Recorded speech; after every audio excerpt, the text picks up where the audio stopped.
Hello, future officers. Not every news is relevant for your UPSC preparation.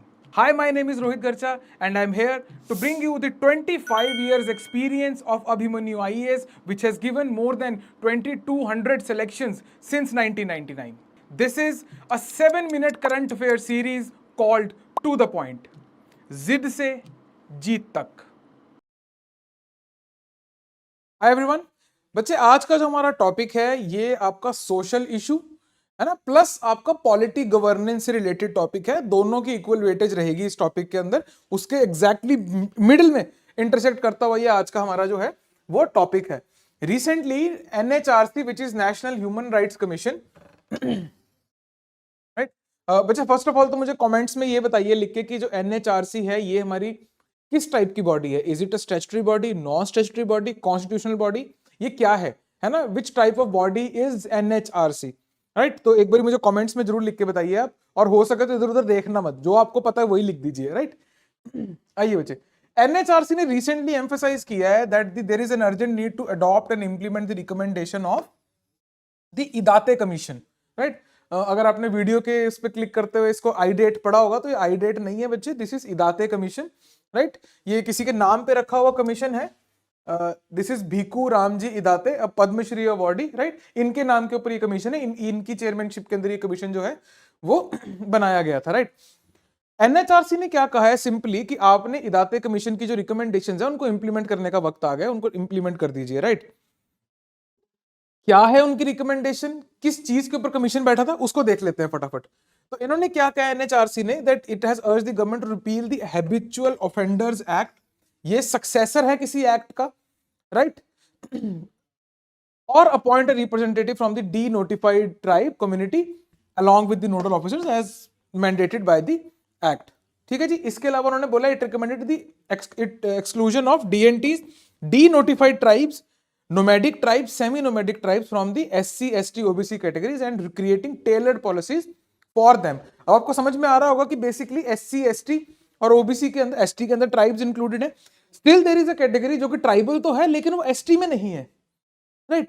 और क्योंकि ST में नहीं है तो और किसी कैटेगरी में भी नहीं फॉल कर रही है, तो उनके पास में वो स्कीम्स नहीं ले सकते, बहुत सारी और प्रॉब्लम्स आती है, उनके कार्ड्स नहीं बन सकते हैं, राइट. ऊपर से वो हैबिचुअल ऑफेंडर्स एक्ट के अंदर रजिस्टर्ड है as a habitual offenders, right. तो ये सारी प्रॉब्लम उसके अंदर है, राइट. तो वो देखते हैं हम. सबसे पहले हम समझते हैं कि ये इदाते कमीशन क्या कहता है. इदाते कमीशन बोलते, ये एस्टेब्लिश हुआ था 2014 में, लीडरशिप इनके अंडर है. Mandate was to recognise those excluded from SC, ST and OBC categories and recommend welfare measures for their wellbeing. एक ऐसी कैटेगरी है, मार्जिनलाइज्ड कैटेगरी, ऐसी कैटेगरी है जो इन तीनों में कवर नहीं हो रही है, राइट. हिस्टोरिकली भी उनके साथ में थोड़ी सी ज्यादती होती रही है अभी तक, राइट. अभी भी तक उनके साथ में उनकी कैटेगरी को हमने सही तरीके से कहीं पे आइडेंटिफाई नहीं किया है. तो इदाते कमीशन बोल रहा है कि आप सबसे पहले तो उसको आइडेंटिफाई कीजिए, right. Assign individuals not identified in the list to the OBC category, या तो OBC में डाल दीजिए, रिकमेंड ये कर रहे हैं. Enhance legal and constitutional safeguards bye incorporating a third schedule into the schedule caste, schedule tribes. ठीक है जी. एक तीसरा शेड्यूल डाला जाए उसके अंदर, राइट. इसके अलावा create a permanent commission with legal standings for denotified tribes, semi nomadic tribes and nomadic tribes, form a distinct department of address. मतलब एक अलग से बॉडी बनाने की बात कर रहे हैं, बोल रहे हैं कि इस कैटेगरी को आइडेंटिफाई करो या कहीं फिक्स करो उठा के. अब हम समझते हैं कि ये कैटेगरी है क्या, क्यों ऐसे करना है. What is D notified tribe, है ना, what is semi nomadic tribe, what is nomadic tribe, right. आइए देखते हैं. Denotified tribes are the tribes in India that were listed originally in the Criminal Tribes Act of 1871 and subsequent acts. बहुत सारे acts आते रहे हैं, right? And addicted to the systematic commission of non-bailable offences. ठीक है जी. Once a tribe became notified as criminal, all its members were required to register with the local magistrate, failing which they would be charged with a crime under the Indian penal code. Basically ये वो tribes हैं, वो communities हैं जिनको Britishers ने label कर दिए थे कि ये जो ट्राइब है ये एक क्रिमिनल ट्राइब है, और इनको एक ये इस एक्ट के अंदर which is the criminal tribes act of 1871, इसके अंदर रजिस्टर्ड है. उनको कंटिन्यूसली स्क्रूटनी में वो रहते हैं, मजिस्ट्रेट के टच में रहना पड़ेगा, right. Now when we got independent, वो ट्राइब्स जो यहां पे नोटिफाइड थी उसको हमने रिपील कर दिया इस एक्ट को, एंड 10 जो ट्राइब्स वहां नोटिफाइड थी उनको हमने बोल दिया कि now these tribes are denotified. So ये वो ट्राइब्स हैं जिनको हमने पहले से क्रिमिनल टेंडेंसी की नजर से देखा था और एक क्रिमिनल की तरह उनको हमने नोट कर रखा था. Now they R D notified after 1949 जब ये एक्ट रिपील हुआ, hence they were called the denotified tribes, right?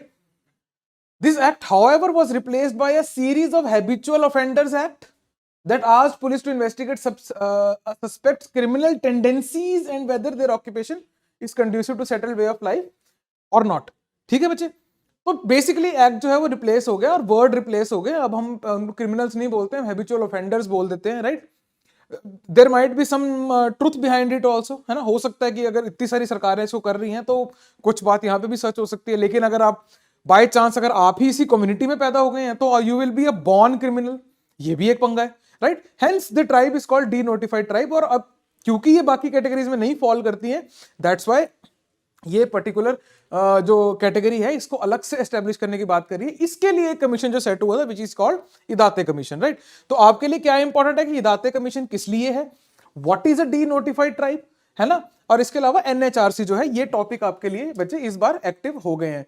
Challenge कौन कौन से फेस कर रहे हैं, वो यही सब चैलेंजेस है. Lack of recognition and documentation, limited political representation, social stigma and discrimination, economic marginalisation, educational deprivation. ये सारे पॉइंट्स आखिरी के जो हैं ये इंटरलिंक्ड हैं, है ना. आप देख भी पा रहे होंगे, राइट? इसके अलावा these are the major commissions जो हमने इनके लिए गवर्नमेंट ऑफ इंडिया ने सेट किए थे. You can take a screenshot and that is all for today. Thanks for watching the video. This 7-minute to the point series is specially designed for your prelims examination. If you wish to cover your current affairs holistically for your mains as well as for your interview, please check out Abhimanyu IAS Current Affairs Master Course 2024. It is based on Trishul model. You will be getting 3 things. Number 1, weekly classes. Number 2, weekly PDFs of current affairs. Number 3, weekly tests on current affairs. The link to join the course is given in the description below. Zid se jeet tak. And if you are ziddi enough, subscribe for regular updates. This tailor-made current affairs master course is enough for your preparation of current affairs for UPSC Civil Service Examination 2024.